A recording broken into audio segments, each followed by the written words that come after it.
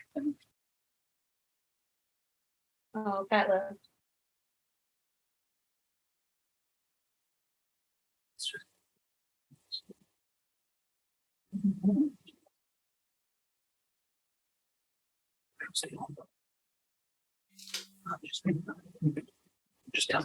Why are you whispering? He's off camera, I think.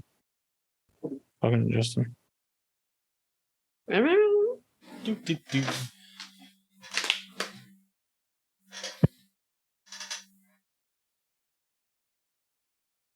I have a. Okay, I'm back. Hi, I have more markers I need to shake. Oh,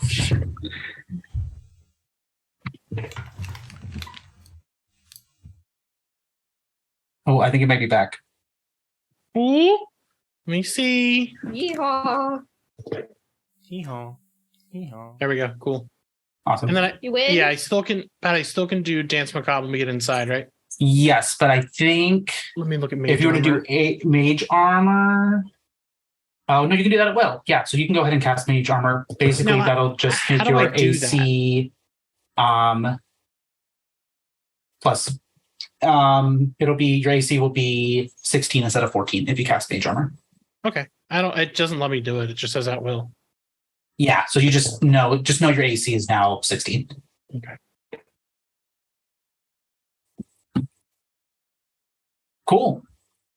All right. Well, is there anything anybody else wants to do, or are you guys just gonna head on in? Can I? I think that's all I have. Is to do as we go in. Can I shoot off ahead by about 20 feet forward of anyone else and stealth it up to the door? Yeah, everybody's gonna have to make stealth unless you want him to know you're there. Okay. You can definitely go ahead, but everybody's gonna be making stealth checks as you go in. I mean, I just realized I have Song of Rest. If anyone, never mind. I don't need Wait, what does it do? that. It does 1d6 for regaining health. When you guys short Cool. rest. Okay. Okay. So if you guys need to rest after this, for some reason, then you'd be able to do it. But Yeah, we're not gonna need to. Can I cast invisibility on myself as well? 1 second. Yes, you can, but you'll be concentrating on invisibility, but you will roll your stealth checks with advantage. If you want to switch to a different spell with concentration, you'll have to drop that to do that. And if you get hit for whatever reason, you will lose a concentration. But yes, long answer for yes, you can. Okay, so is it okay to just do it on second level because I don't have any spell slots used at that area? Yeah, that should be fine. Okay. So Ash, if I get advantage on stealth just naturally, so us two could go up ahead just a bit. Yes. And Yep. not scout up, but get ready to attack it just as they get it, so we get sneak attacks maybe. Yeah, I figured I was like the biggest, most cumbersome looking thing anyway, so like being invisible would probably help. Yeah. Not gonna attack now. Actually, would it be better to use rage before or after I go in? After I do, probably. Probably. I mean, rage is. I think it's a I bonus. can't remember if rage gives you disadvantage on. So one of the things reckless about attack, rage isn't is it? that when you're raging, you can't cast spells. Oh, okay. If you want to have that as an option, it doesn't do anything doesn't hurt stealth. So if you wanted to go ahead and do it, you can, because you can be silently angry.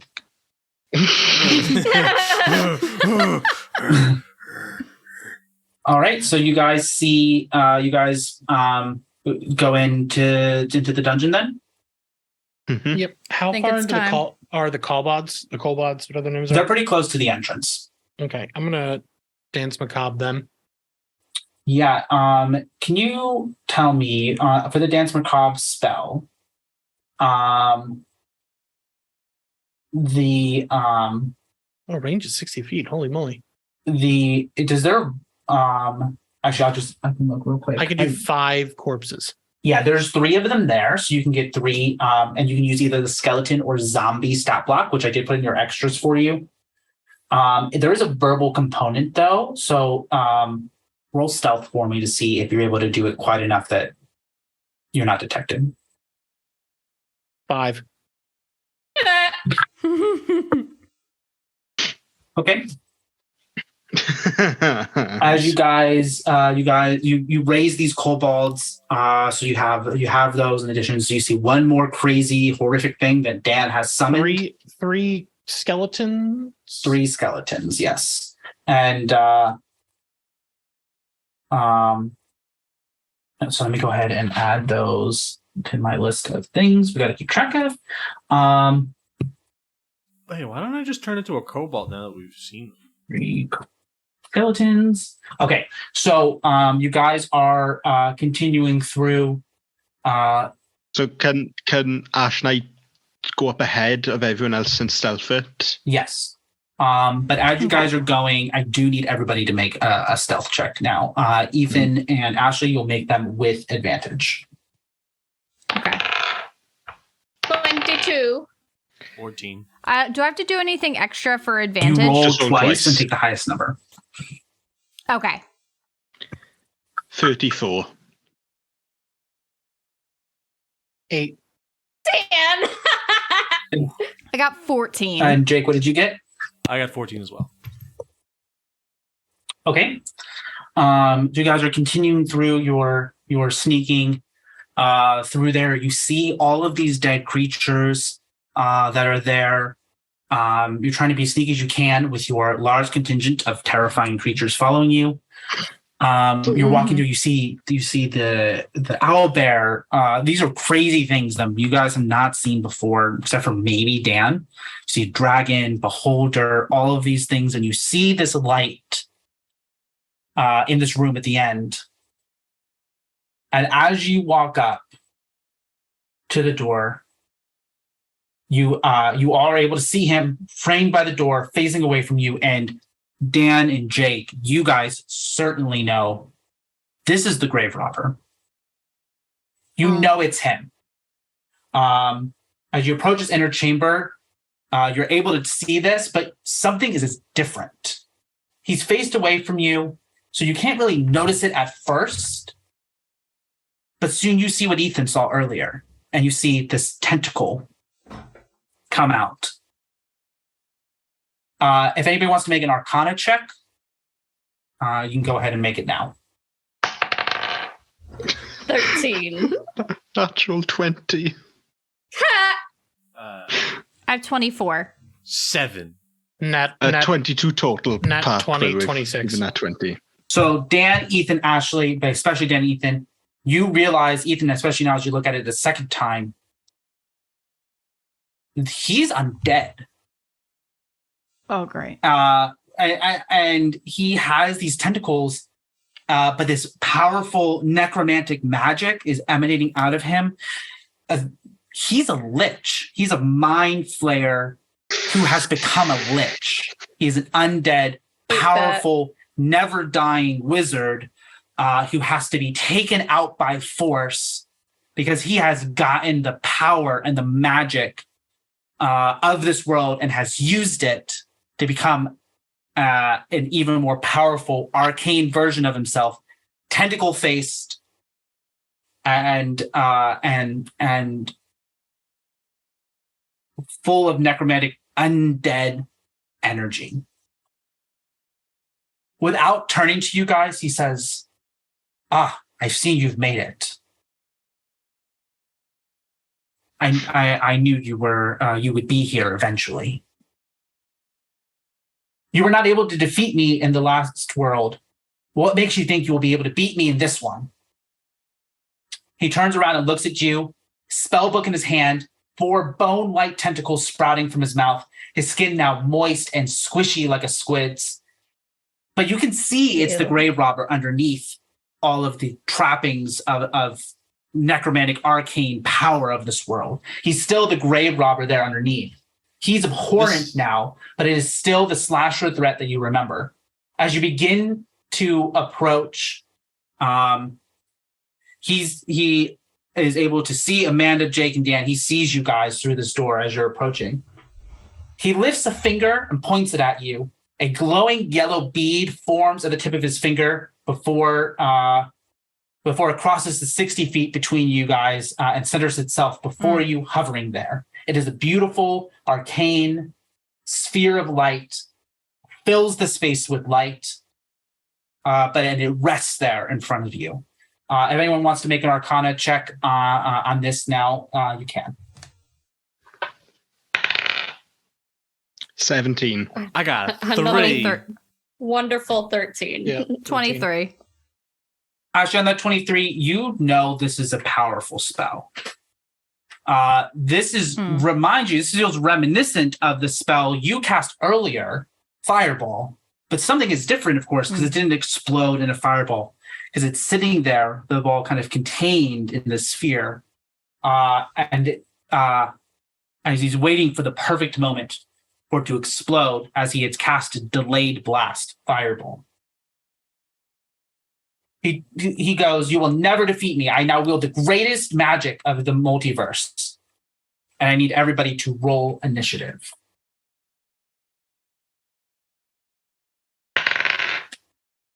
Uh-oh. Oh, I 20. 22.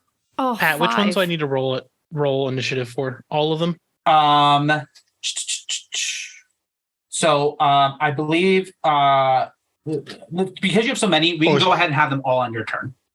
I was going to say for ease Yeah. of Yeah. Let's just do them in mine. I got 6. 6. 21. Sorry, hold on to that for a second. I had Wow. to type 6 into a lot of places. You said 21, Ethan? Yes. And I have 22 for Amanda. Ashley? Solid 5. Jake? 20. 20. Why is mine Is so that, low? I think that's everybody, right? Yeah, okay. Sort. Okay, that starts with Amanda. You see him there having cast this spell, and you see this ball laying in front of him. What do you do?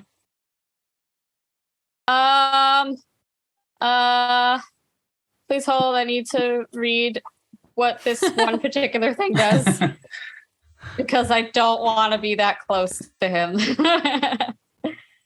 How close are we to him? You're 60 feet away. We're 60 feet away.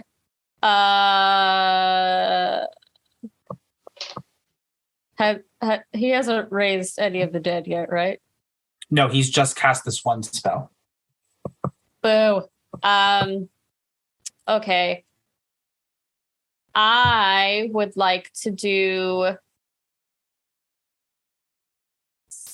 Searing Sunburst. Okay. And you have to do a Constitution saving throw. Okay. What is the DC on that? 18. He succeeds. Bitch. Hate that. Can I do anything fancy? He for takes my no bonus damage. action? If he succeeds. Oh, right. Does it do something fancy? You could. I think it's no damage. It just says they must succeed on a Constitution saving throw or take damage. And the next So sentence doesn't say or it says I have to increase the sphere's damage by spending key points, which I did not do. Okay, yeah. So this sphere, of light bursts out, and he's able to resist the light and resist your attack. And he goes, is that all you got? Eat shit, bro. Oh, I don't like that.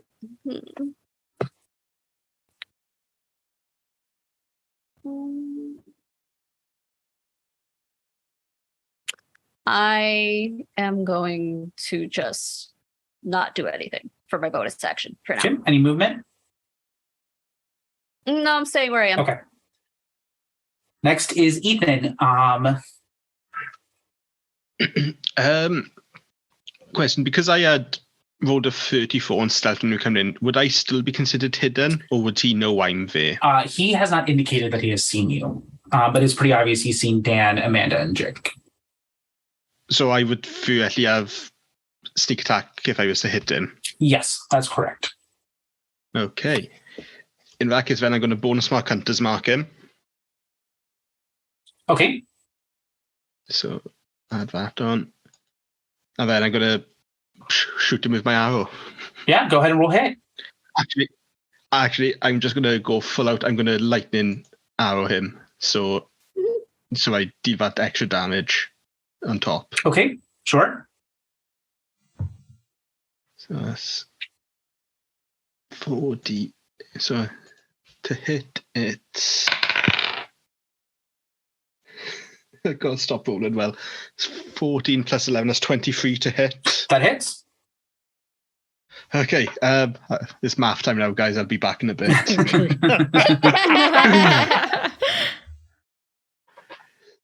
So if I 4d8 lightning damage, then it's going to be, we've got Hunter's Mark, so that's a d6 and 2d6 sneak attack.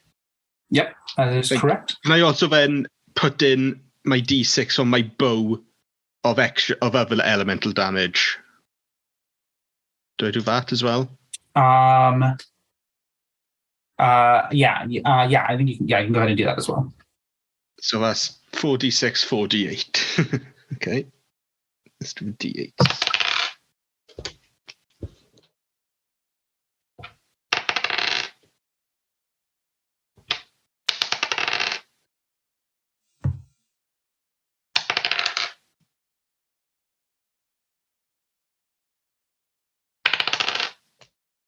Hearing the dice roll 8,000 times.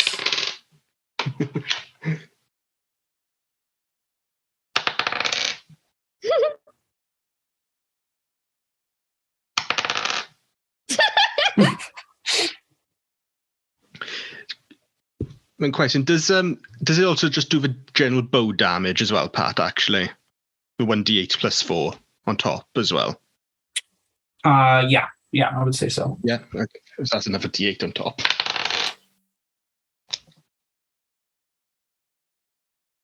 This is going to be. I need to calculate for this. This is too much for me to do in my head. The answer's like 21. We're not bringing Ethan to the casino. That is 45 points of lightning damage. So it's going to be like something like it's 22 points of lightning damage in that. Okay. 4 points of radiant damage. Okay. And then the rest is just general. So the piercing damage. Yeah. Piercing damage. Yeah. Yeah. This he gets pushed back a little with as the arrow hits into his shoulder, not seeing where you come from, and as he staggers back from the pain, and you see him kind of grimace in anger as his tentacles kind of flare out, but he loses concentration on the delayed blast fireball, meaning Yay! that it explodes. Then it goes off. No. And but were we not in the area on him there in that case? I'm sorry? Were we in contact with that The fireball? AoE? So the area of effect is it's a 20-foot sphere. So I would say with where it stands that because Ashley and Ethan, I think you guys are kind of staying out from the door. Mm-hmm. And that means I need Amanda, Jake, and Dan. I need you guys to all make dexterity saving throws. Dexterity? 16. Yes. 7. Great. 13. What was yours, Dan? 16.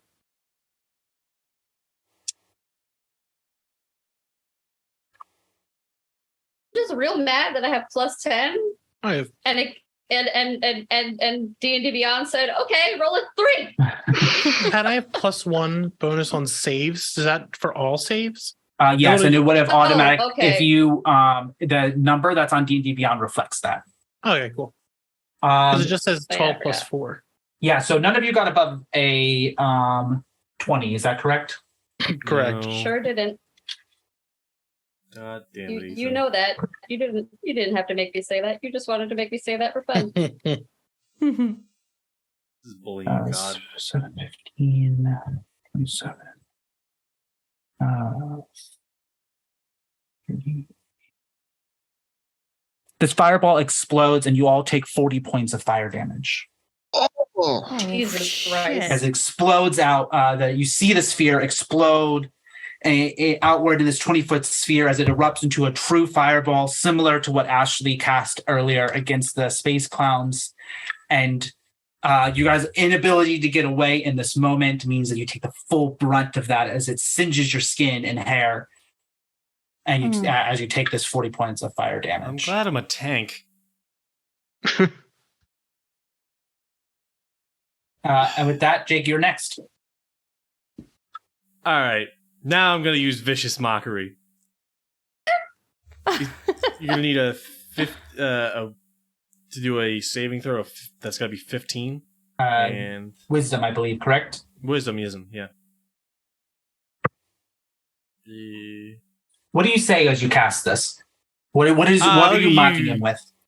Look at you, dumb bitch. You got hit by Ethan of all people. I was hoping you were going to do. Jesus. I hope you were going to do the other thing. Oh, the thing I told you about? Yeah, I think that'd be funny, Oh, Jake. I mean, I got 3 dice, so I can make 3 insults here. Okay, Mom never loved you.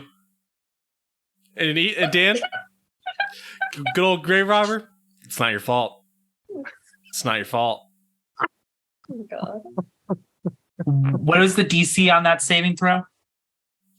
The DC was 15.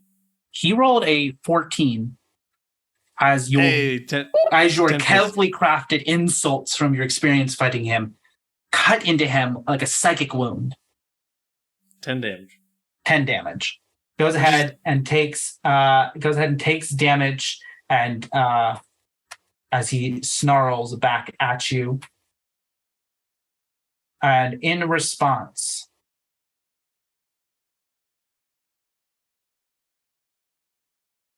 he is going to point at Dan and cast Finger of Death. Please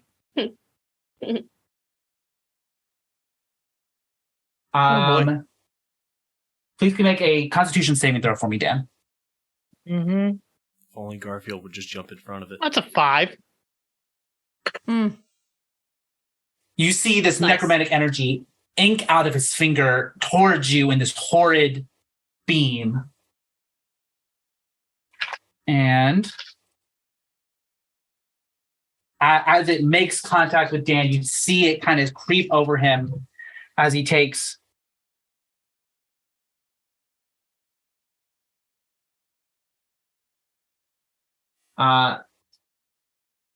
42 points of necromantic damage. Mother of God. So I have 8 health left.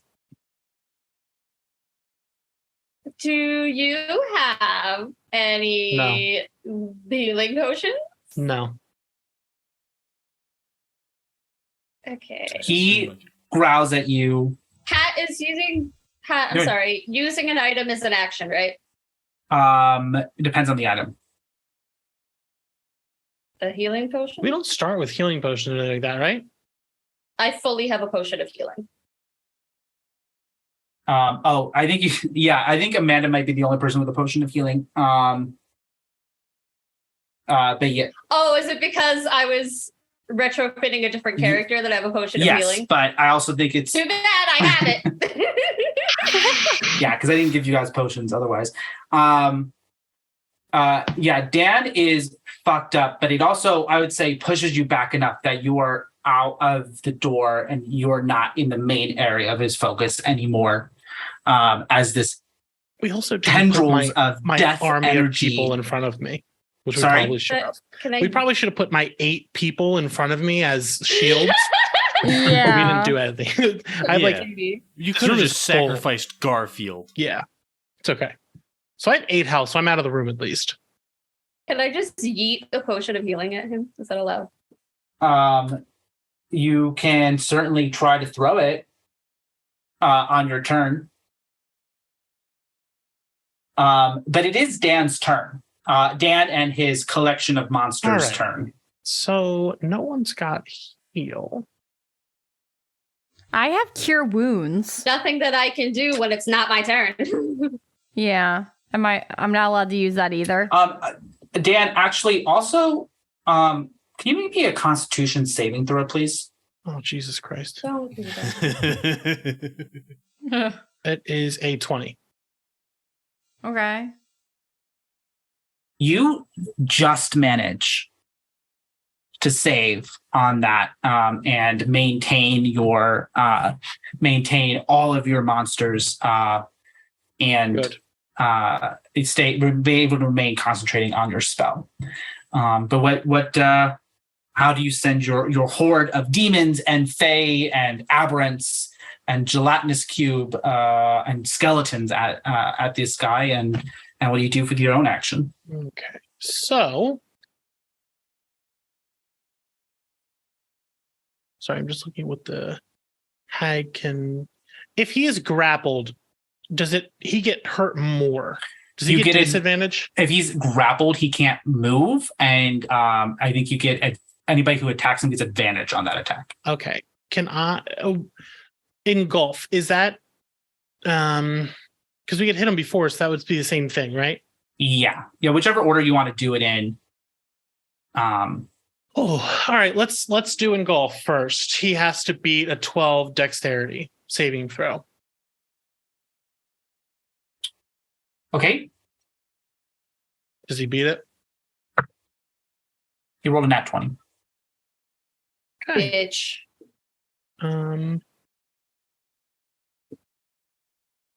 Okay. On a successful save, the creature can choose to be pushed 5 feet back or to the side of the cube. A creature that chooses not to be pushed suffers the consequences of a failed saving throw. He'll go to the side, the 5 feet. Okay. So that was the cube. Let's do the Orog. Let's do a multi-attack. So he's going to use his great axe twice. Okay, He has +6 to hit. So what do I need to roll? it'll just be a d20 to roll. Okay, I'm going to do this physically because I don't trust. 16. Does that hit? 16 misses. I don't like Holy that. shit. Okay, more. That's one.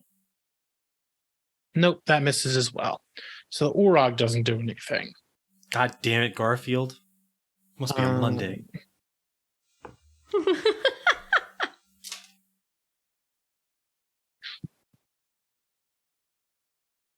right, I'm going to use the hag. Let me just check off who I've used so far. Okay. The hag has 3 attacks. So bite +8 to hit. So that is 17 plus 8. I'm so bad at math. 15. No, 17 plus 8. Oh, 17 plus 8. Oh, yeah. Well, that definitely hits. Yeah. And then Pat, you can't do So that that. means 7. so that's 3d6 plus 5 piercing damage. So let me do those.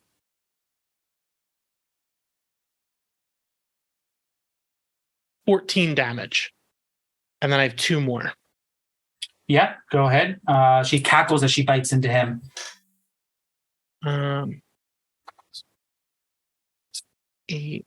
23 hits. Yes. Okay. Oh shit. No, come back. I need you. That's 9. 9 damage. And this one, she is going to bite. Okay. So that is a 27. So that hits. Yep.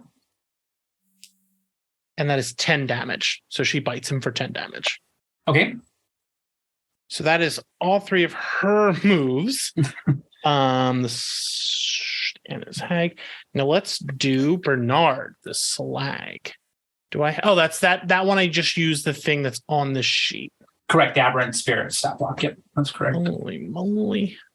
And there's an attack for slod form. Oh shit! He regains health. Interesting. The aberration makes a number of attacks equal to half this spell's level. So you 2. cast it at level 5, so you round that down so you can make 2 attacks. Okay. So, what has the highest thing? What your spell attack modifier to hit? What is that? My spell attack modifier.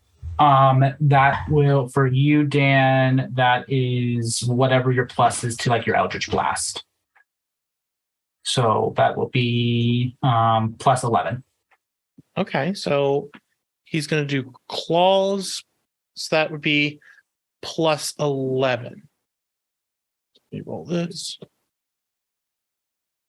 That would be 25. And That then hits. The hit is 1d10 plus 3 plus the spell's level slashing damage. So 1d10 plus 3 plus 5. Okay, let me find my d10. So 1d, make sure this is 10. 1d10 plus 8. 1d10 plus 8, so 16. So wait, so my d10 is 8, then I plus 3. And then plus 5 again. Okay, plus 5 so that would be 16. Okay. If the target is a creature, it can't regain hit points until the start of the aberration's next turn. So Okay. I get 1 more attack. So I'm going to do the same thing. Can I do the same thing or I have to pick another one? Oh, never mind. I only can do claws with slod. Yeah. So that would be 19. Does that hit? It does. Cool. And then 1d10. It's a 4, so 12. So Okay. 12 damage. Okay. And then slag's done. Now I've got the maul. Jesus Christ, I have fucking... We just go forever. I'm like Ethan right now with all the fucking damage. Maul demon, here we go. He has a cool... When it reduces a creature to 0 hit points with a melee attack on... Oh, I'll never do that. It's plus 4 to hit. It doesn't hit with a 14. Nope, that misses. So Maul is done, and then the Quasit, sorry. Quasit. The shape changer. Croissant. That's interesting.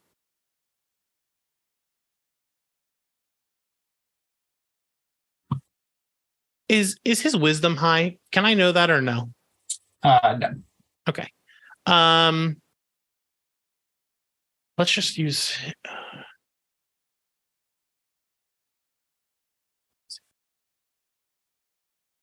I'm going to use claws. So I'm going to do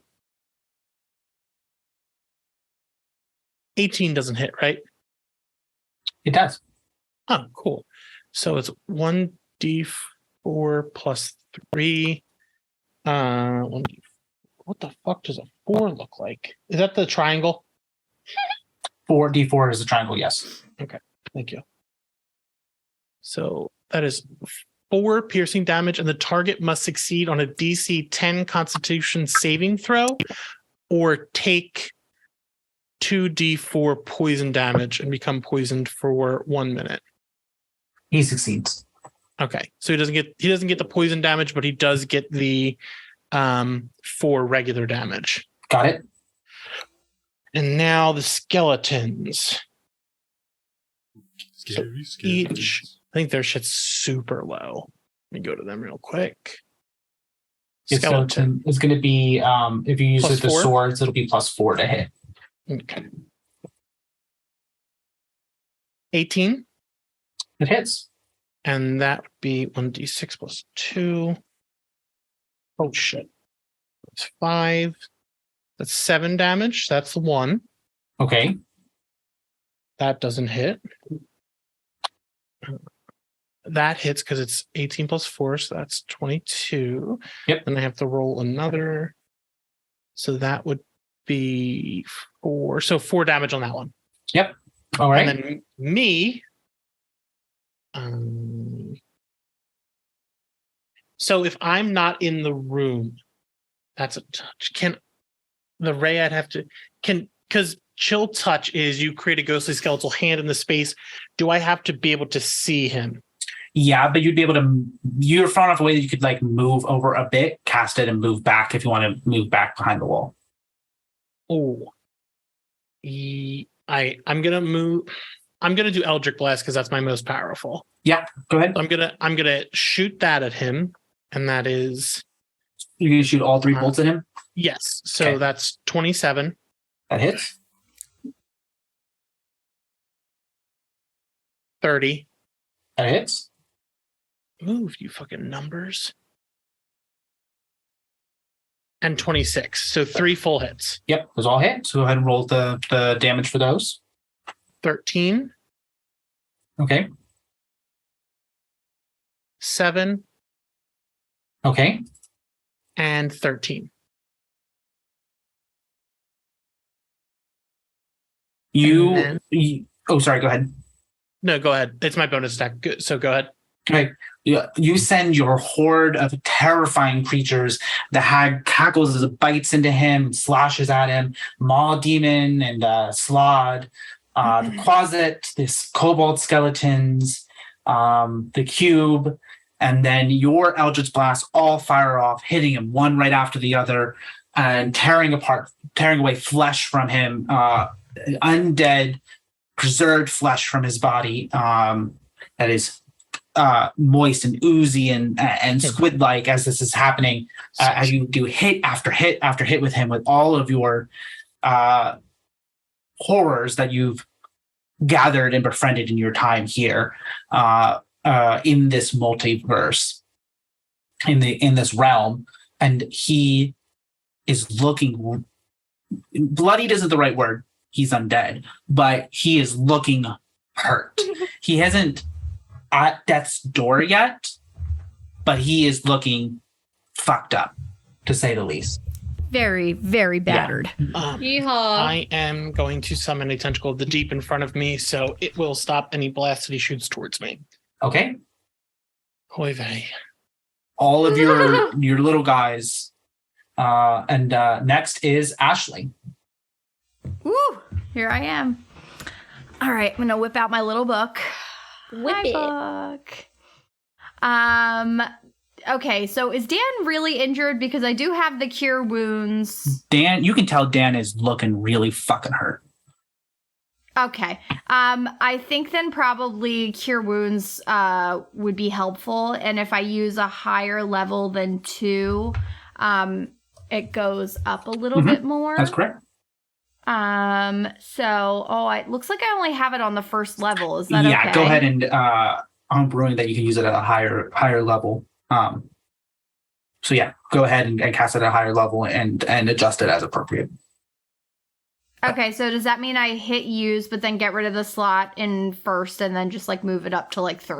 Yeah, the use shouldn't do any of the slots, but yeah, exactly. Okay. All right, so I'm going to do use. Okay, and then I just hit the 1d8. It is, so I think if you're doing it at 3rd level, let me look real quick. Then that will be okay, so cure wounds. They increase by 1d8 for each level above first. So you'll roll 3d8. Then you'll roll 3d8 and do that for your 3d8 and then add 15 to that. Yeah. Okay. Does that mean I roll the D8 3 Correct. times. Yep. And then plus Okay. 15 points on And- top of that. And the 8 is the 2 pyramids on top That's of each other, correct. right? Okay. All right. So I've got a 7 and a 3. Ugh. And then 6. Okay. So then I add them together plus Correct. 15. Okay.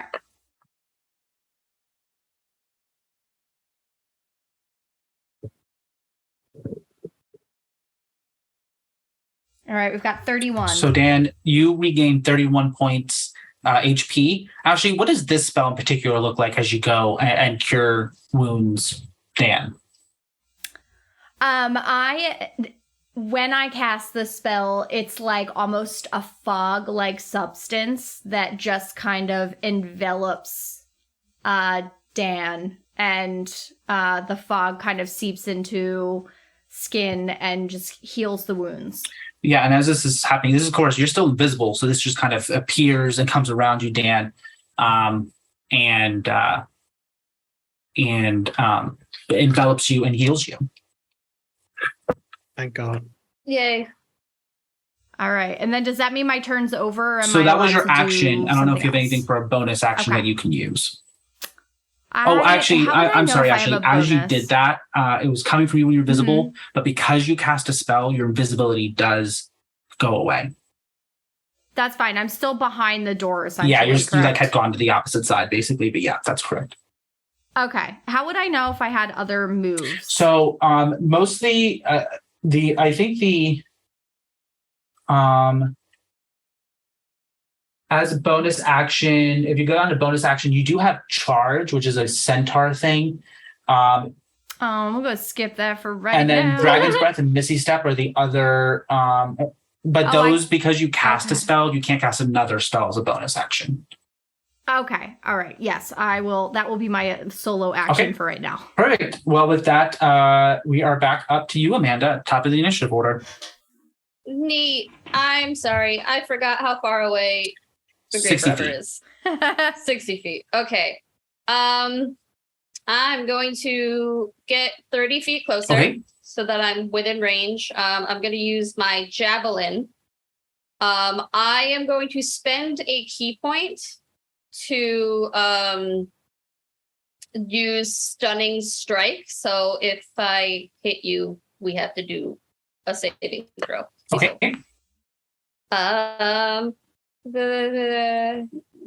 Yeah, when I hit you. Okay, so I'm going to.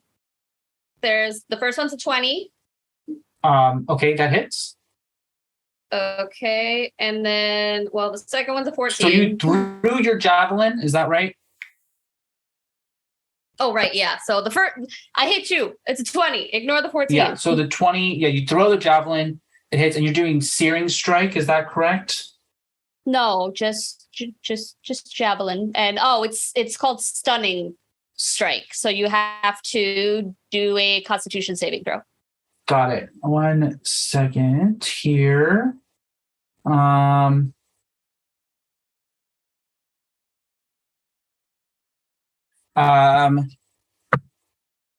He passes the check, and even though you hit him with the javelin, it bounces off of him and doesn't cause any damage.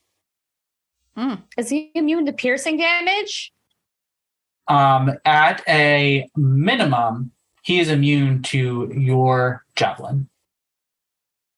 I don't know what that means. What does that mean? Any bonus action? I don't know. Hold your horses.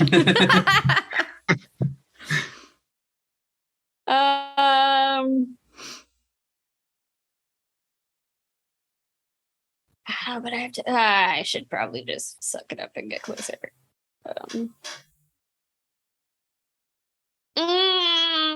I should have. No, I am going to just walk away 25 Okay, feet. so you back up again. Yeah. If you wanted to walk up only 20 feet, then you'd be 55 feet away from him. If you needed to get all the way to him, you could do that as well, or you can go back. 20. Okay, perfect. So yeah, you're now 55 feet away from him. And any bonus action then, or are you good? Can't really do anything. Anything else that I would want to do, I'd have to be Okay. within range. So next is Ethan. Okay. Is anyone in 5 feet of him? Yes. I don't think so. Ooh. Yes. All of those little guys that Dan sent. Oh, yeah. Amazing. Okay, I think I will just do a standard bow shot in that case. Okay. Yeah, because the only things hitting him are the guys. That is 22 to hit. Yeah, that hits. So that's going to be a D8. So I've got Hunter's Mark on him still, right? I haven't lost concentration. Yeah, that's correct. And I favoured foed him, so that's another D6. Yep. 2 D6 then for sneak attack. And the D6 of extra damage I get to do from my bow, so that's 1D8 and 5 D6. Yep, that's correct. Okay. Get ready for rolling sounds, guys. And just tell us what the number is, and I'll add them up as you roll. Okay. 6. Okay. 6. Okay. 1. Okay. 1. Okay. 4. Got it. And then I got 1 roll left. And 2, and we'll do that 2 as radiant damage. The 2 is radiant? Yes. Okay. So that's 20 damage as you shoot another arrow into him. He knows where you are, but you were able to get sneak attack because of the creatures surrounding him. You distracted him, so you're able to get that sneak attack damage in. And then just so that he doesn't retaliate, I'm going to bonus action hide. Okay, go ahead and roll stealth.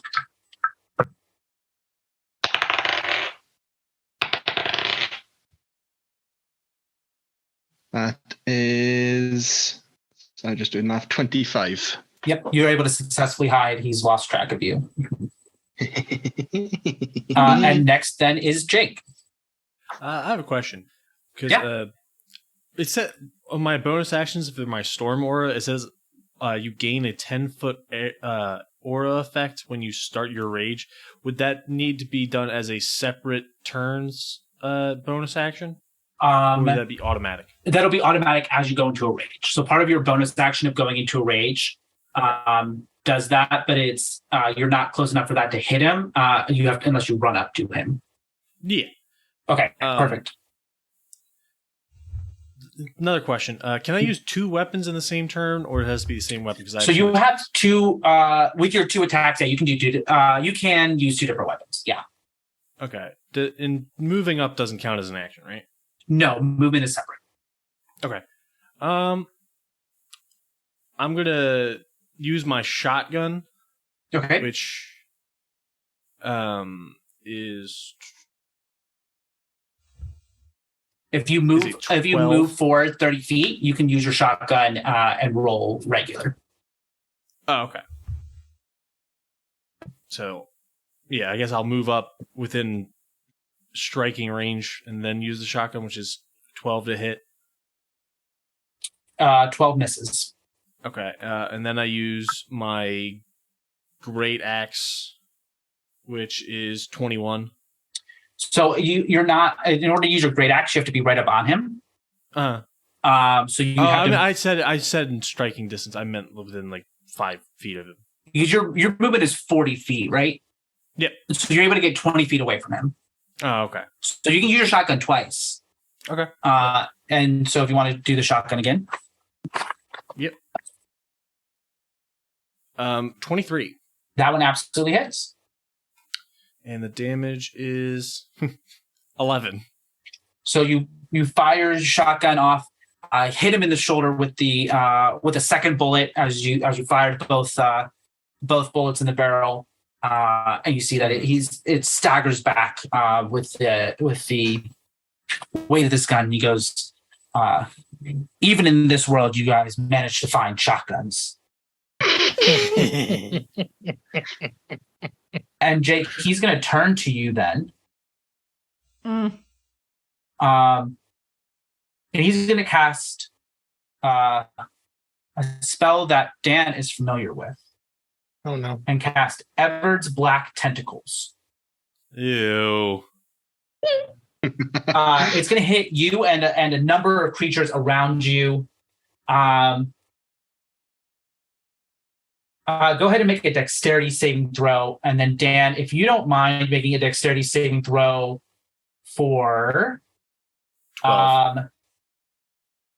the hag, the aberrant spirit, and the 3 skeletons. Okay. And I'll tell you that you are trying to beat a 19. 20 on this roll. Oh, 20. Jeez.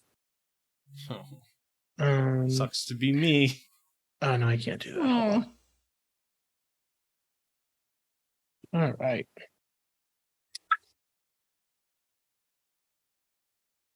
So I would just do their dexterity is the plus, right? Correct. Yeah, add a plus to whatever you roll. So for I want to do the hag, Yeah. the skeletons, The hag, the skeletons, and the aberrant spirit. Jake, what did you roll? 12. Jake, you take 14 points of bludgeoning damage, and you are restrained by these inky black tentacles that have erupted from the ground. So you can't. You watch I'm being spent, and you, Jake.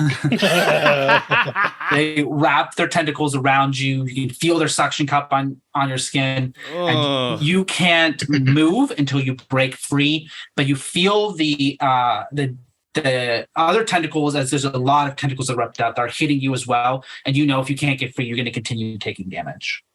What is this? Hentai August? yeah. Here you go, August. It's back, baby.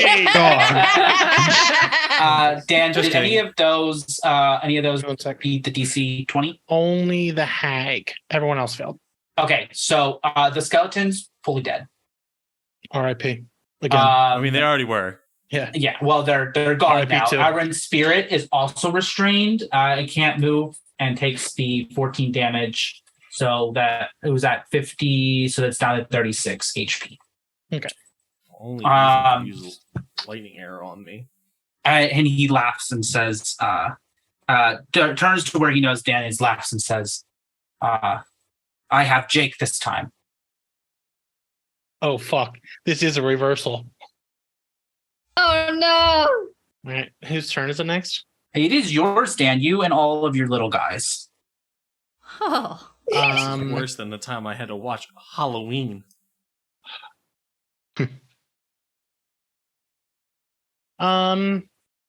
Okay, let's start. All right, so I have the hag. She gets the 3 attacks. So it's a +8. Oh fuck. Nat 20 +8. Yeah, that obviously hits. Roll double damage on that, please. Give me one. Oh yeah, let's just do the damage while I'm here. So that's 3d6 +5. So that you would roll 66 plus 10. 6d6. Oh, I actually have that many. Okay. One sec to put all these together.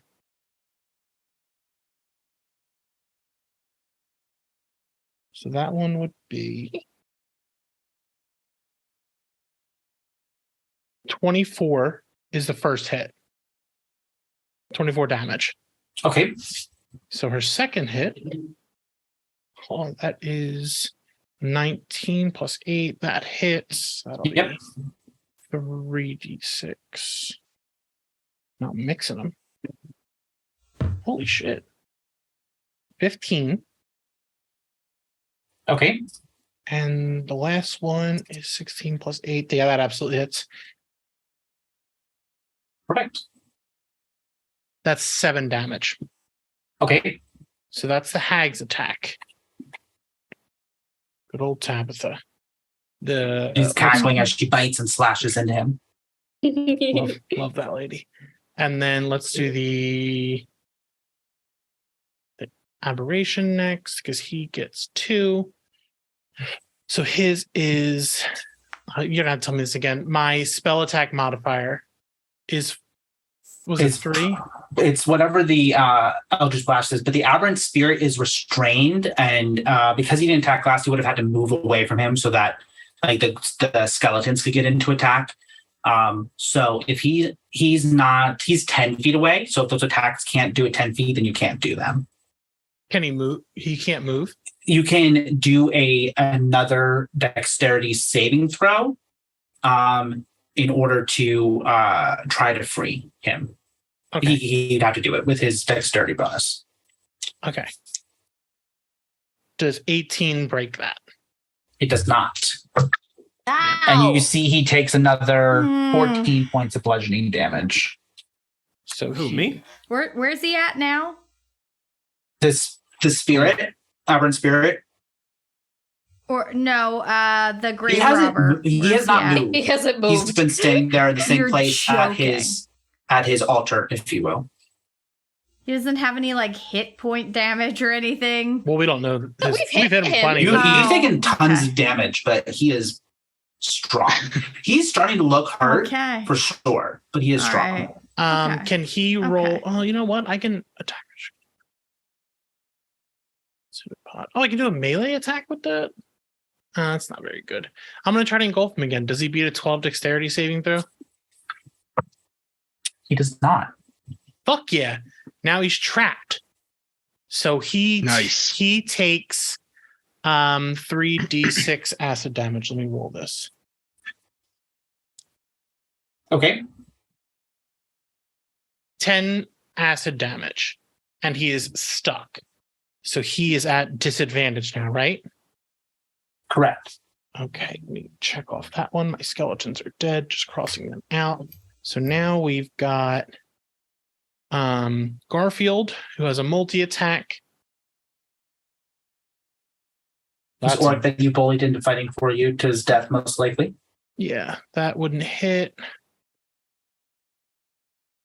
Nat 20. Yeah, that Plus- hits. plus 6. Obviously. And then that would be 1d12. What is it? So- Is that the one that kind of looks like a 20, but it's not? Yeah, and you'll need to roll 2 of those. Plus double the plus whatever the number is. So that would be 14 slashing damage. Okay. And then I've got Maul. Thing 1 and thing 2. Let's find you little fuckers. Bite. That doesn't hit. And then what's the other thing? I got a closet. Yes.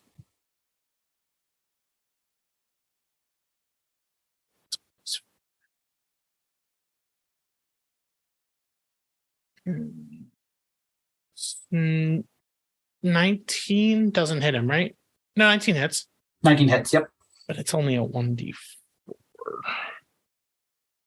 Where the fuck is my d4? There it is. You little shit, get out of here. That's a 7. And then does he beat a 10 constitution? He does.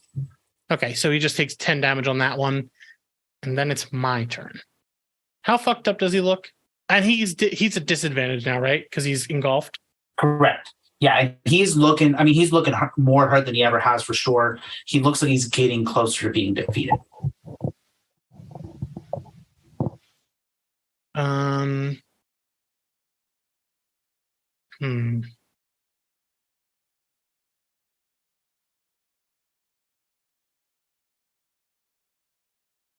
Range doesn't matter for spells, right? Like how far I'm away from someone. It could. It depends on the spell. Yeah, you're probably close Eldritch- enough for most of your spells. Eldritch Blast doesn't. Eldritch Blast, I think the range is 120 feet, so I think you're fine. It's certainly at least 60 feet. Yeah, your Eldritch Blast is 300 feet range. Yeah, I was just looking if it doesn't do closer damage up close. Okay, so I'm No, going to no, do it the does. Eldritch. Yeah, it doesn't do closer damage. Okay. Yeah, so go ahead and roll 3 hits then. Yep. You know what? I'm not going to trust fucking miss. Nat 20 plus 11. Yep, obviously. That hits. And 22. So I got 2 hits. Yeah, and double the damage on that first one. So the first one is 20. Okay. And the second one is 11. Okay. What does it look like as you send these guys, you shoot off these blasts at him? He's getting hurt. But he has Jake wrapped up in the tentacles. What is your reaction as you're doing this attack? It's probably all out. Like I'm just sending everyone as fast as I can. I'm probably in the doorway, so I know I might get hit. So I'm just like throwing it all at him. Hey, how far away is he from the door? 60 feet. I'm gonna summon another tentacle behind him. Okay. That. Can you have 2 of them up? I can have all of them up. The tentacle lasts for 1 minute. Okay.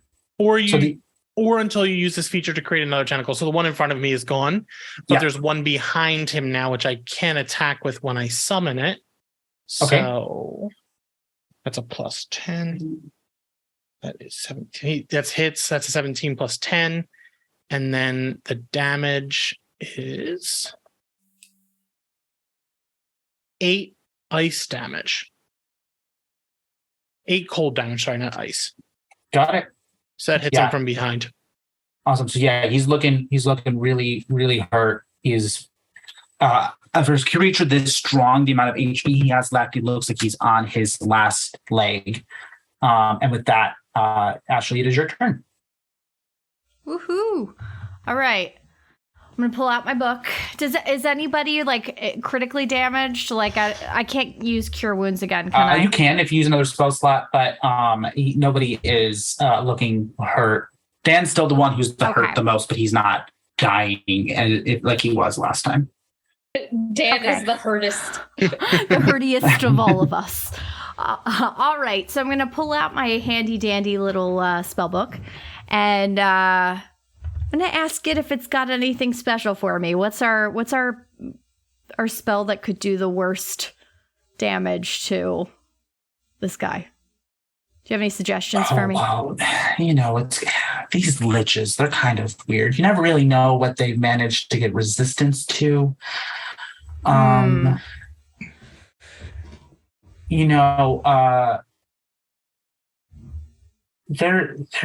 a lot of options. The issue is a lot of your area of effect spells are going to hit all these little guys that Dan's got out there. So, yeah.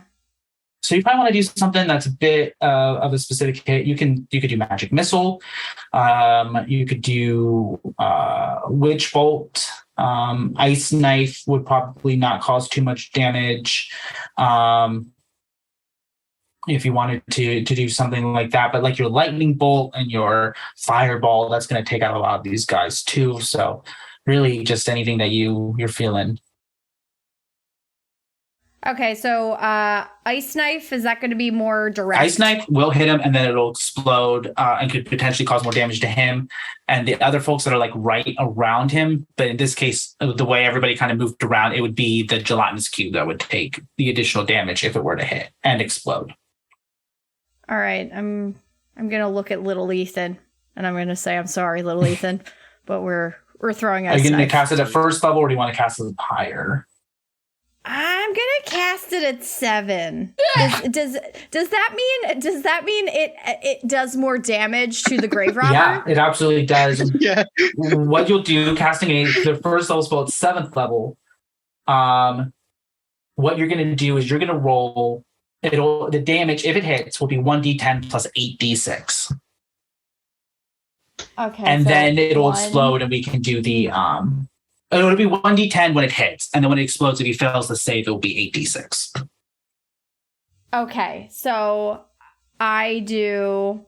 Is it silly to do a level 1 spell at level 7? Like, is it? No, you can certainly do that if you want. Yeah, there's no issue there. It's stronger when you cast it at that level.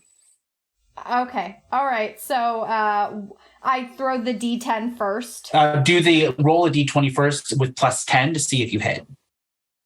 Okay. So the D20, throw that one first. Please. Oh, 18. That hits. Okay. So go ahead and roll the Sweet. D10 damage, and I'm going to go ahead and roll a dexterity saving throw for him, and then Dan, if you'll do one for your gelatinous cube, please. He has to beat a 12. Which one's the D10? Yeah, sorry for the it's the one that looks like a top, Ashley. If you'll do a dexterity saving throw, Dan, for me for this ice knife. Okay, D10, and then I roll that one time. Correct. Okay. It's not gonna win. It's a 2. Okay. He succeeds. You see the grave robber succeeds in being able to dodge out of the way of the ice damage, but the gelatinous cube does not. Oh no. So sorry, what was the damage from the D10? You said it was 2? I rolled a D20. Sorry, no, for Ashley. Oh no, I rolled an 8. Is that the one you just said, like a top? I rolled an 8. Okay, perfect.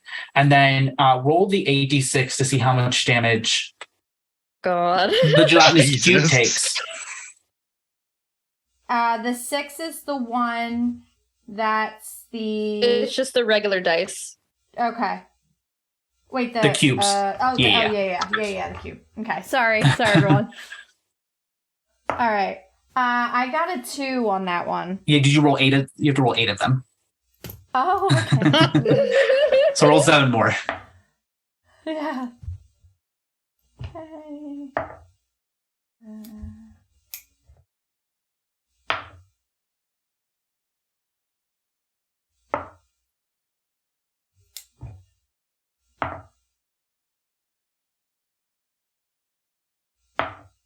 Sure would have been great if this 7th level spell didn't miss. It hit, but then he was able to dodge it. Yeah, no. Yes, I know. Fuck you. Okay, I got a 28. Okay, so the gelatinous cube takes 28 points then, Dan, of cold damage. Wait, are you telling me my thing didn't do anything to the You grave did robber? the 8 Yeah. damage when the initial ice knife hit him, but then it exploded. He was able to avoid most of that attack. Pat, Oh you my said God, I'm how sorry, much? little gelatinous man. It was he's down to 56 HP now. So he took 28 points of damage. Okay. That's not bad. He's still got a lot left. Yeah. He's got more than I do. Does that mean my level 7 slot like He's gone. He's gone until the long rest. Yeah. Okay. With any bonus action or movement? I don't think I have So any. how do you do that? You actually are all able to look up with that. He actually dispels the tentacles and is taking a legendary action here, meaning he can kind of out of turn take this legendary action. Wait, can he do it with still being trapped in the cube? Yes, yes, he's going to take this legendary action. He's going to take because it doesn't keep him from casting spells. I don't think. If he's trapped, He's trapped. He has to beat the dexterity to get out. Oh, is he? Because is he He's engulfed, incapacitated yeah. or is he restrained? He cannot breathe, is restrained, and takes damage until he can escape. So if if he's trapped in the so cube, he's shouldn't he? restrained. Let me look up the definition of restrained. Make Yeah. sure I have this right. So first of all, he doesn't need to breathe. He's undead. Restrained. So his speed is 0, but the creature's attack rolls have disadvantage. But he can still do things like cast spells. But how did Because he he's not incapacitated. But how did he avoid the ice shards exploding if he is literally in the You know cube? what? You're right. He has disadvantage on dexterity saving throws. So let me roll another one. What was the DC on that? Your DC is 18. He does actually fail that, so he'll take that 24 damage as well. Good. Yeah, so you're right. Thanks. Yeah, it explodes. Yeah, he rolls disadvantage. He got a 17 on his saving throw, where he had to get an 18 to succeed, rolling with disadvantage. And you see that when the ice explodes out, it pierces through Ethan, the gelatinous cube, and pierces through him as well. And he takes damage, and he is fucked up. He is on death's door, and knowing he's on death's door, he takes a legendary action, he can use his spell. and he casts a spell, and casts Dimension Door, taking him and Ethan with him through a portal. Do you have counter spell? He uses, or you use counterspell, you said? Do you, Ash? Oh. Ash, do you have counter spell as a reaction? What happened? Do you have counter You have spell? a counter spell. What's a counter It's spell? one of your spells. You do have it. She does. Okay. I have a spare the dying. Is that what we're talking No, about? No, counter you spell. have a literal counter spell. Oh, yeah, there it That's is. a high level. Okay. Can I use that? Yes. As a reaction? You can use counterspell. He is let me you will need to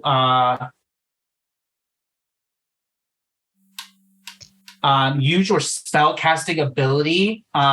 So that would be intelligence. So I need you to roll a d20 and add your intelligence modifier to that. He is going to cast this at a 5th level, so you need to beat a 15. Okay, so if I just hit the intelligence button at the top of the page, it'll roll with the d20, Yes. right? Yeah. Okay. Come on. Ugh. What did you roll? 14. You go to try to counterspell it, and his spell is too powerful. He dimension doors with Ethan and pops up right where Dan is. Now. Grabs Dan and falls. Pat, just quickly. Yeah. Because I use a bow, do I have a reaction to fire if he moves? Does something to spell He or has anything to like that? leave within 5 feet of you. Okay, no worries. So he dimensions door, grabs Dan. As you get close to where you guys are, you can tell his body is fucked up. He is really very close to dying. He grabs Dan, and a portal opens up beneath them, and Dan, Ethan the gelatinous cube, and the grave robber fall through the portal as water splashes up in what can only be described as a fathomless plunge, and the portal closes. The waves close up over top of you guys, over top of it, and they're gone. What the fuck? Well, God damn Wait, it. are we stuck here? I think we can still get Oh, no. out. How? Dan summoned us here. Oh, you mean in this strange land, not in this dungeon? Yeah. Yeah, we stuck here. Oh my god. well, As he was leaving, you see, as he was leaving, kind of almost as an echo as he goes, you hear him say, I see you say the great lore of magic systems, fantasy worlds, and TTRPGs. I thought bringing you into this multiverse would put me at an advantage with your obsession around superheroes and slasher flicks, and yet it seems that I've miscalculated. I do not have time for this, and then disappears through this portal. And you guys You're are a fucking coward. and you guys are here. Bitch. Dan is gone. But you guys are here. The remaining 4 of you are here in this dungeon. And you do see over Ethan. You see over there on the is the Necronomicon that is still there, and some I'll other go pick it arcane artifacts. guys, I can read that. I can read that book. No, you can't. Last time you did it, Dan got lost in the multiverse. Let me I read it, you mean, pussy. technically, I can read it. Yeah, no, let the person who can actually read in this world read it. You guys you see the other arcane things there. If anybody wants to go ahead and make an investigation check.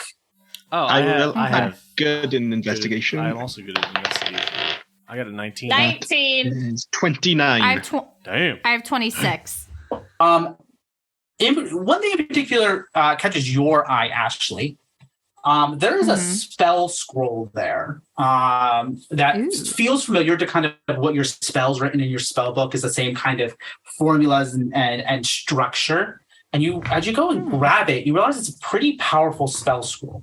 The rest of you guys, you kind of see some various different arcane devices used for different experiments and experimentations, things along those lines, and then the Necronomicon, of course. But this spell scroll in particular, you can't necessarily read what it says, Ashley. If you were to show it to Amanda, you would be able to see that the spell is called Dream of the Blue Veil.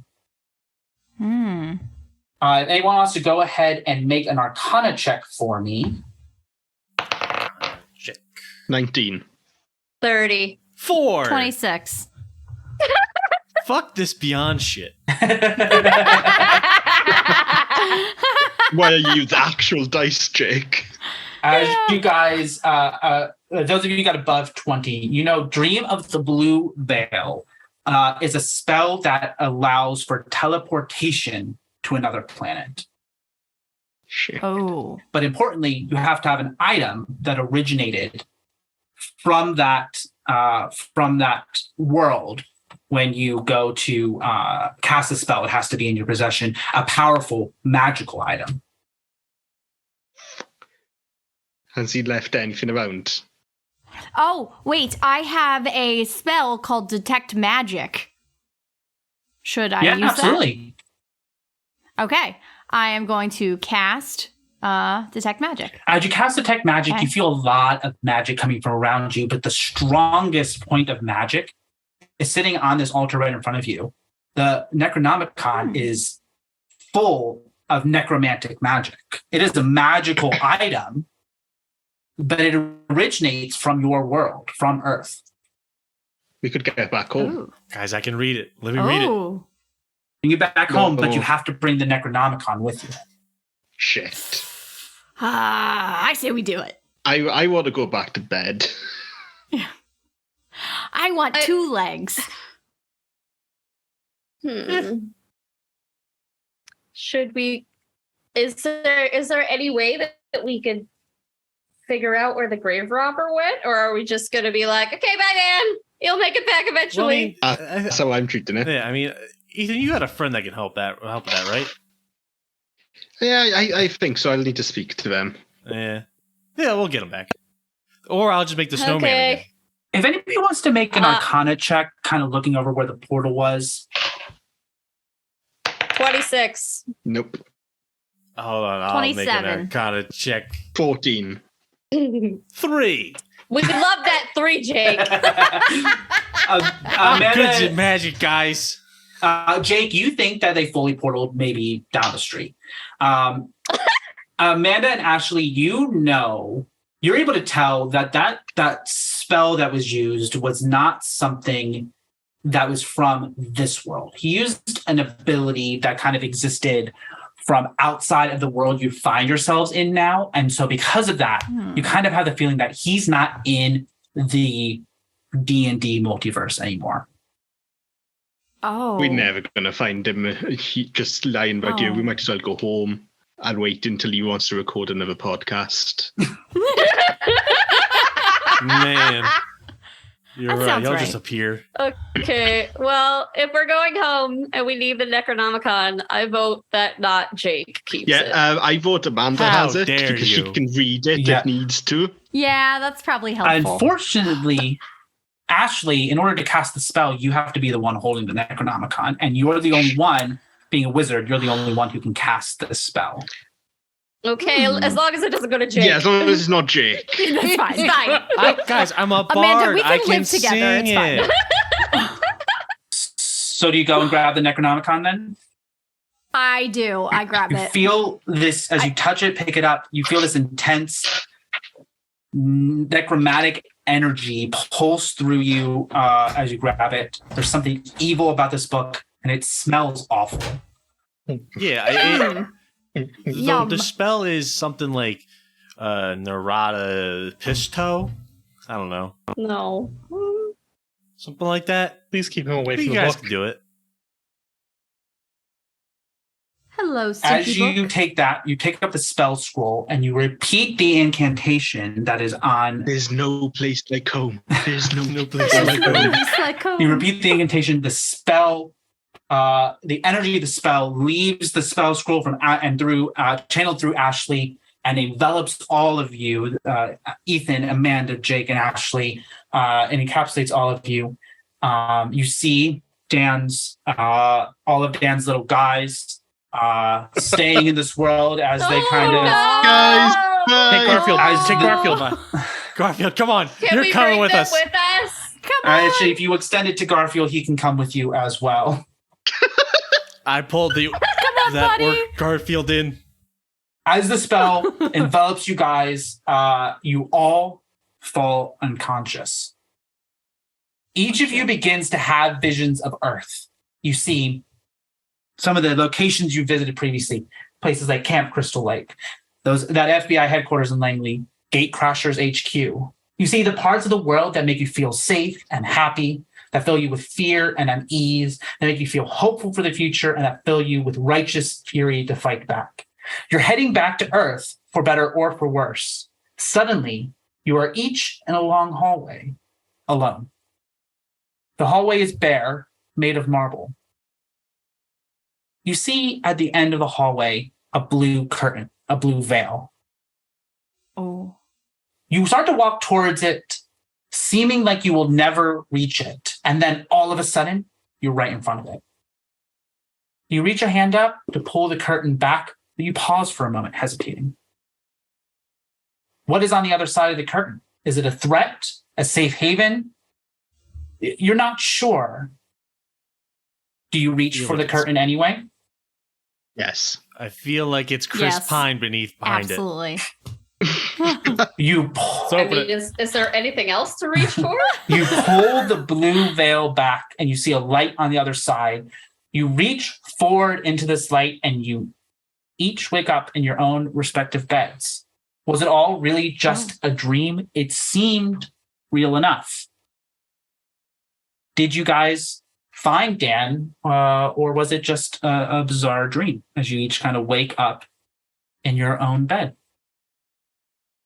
Hmm. No, it must have been real. I would never dream of Ethan.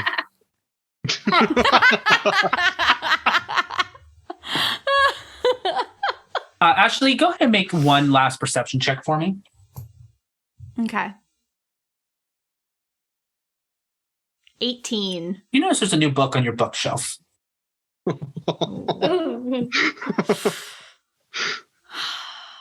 And she I'm know what walking it's there on for? 2 legs. As you No, go you and look still at have it, you still you have see it is the Necronomicon. Smells lovely. It smells like death. Yeah. You have a feeling that if you were to take it, put it somewhere else, that it would somehow back. make its way back every Right. time. Yeah. And yeah, you all wake Uh-oh. up having what felt like a real experience, but you started in your bed and you woke back up in your bed and still nighttime and Dan's still missing. And good riddance. Dan, you feel like you're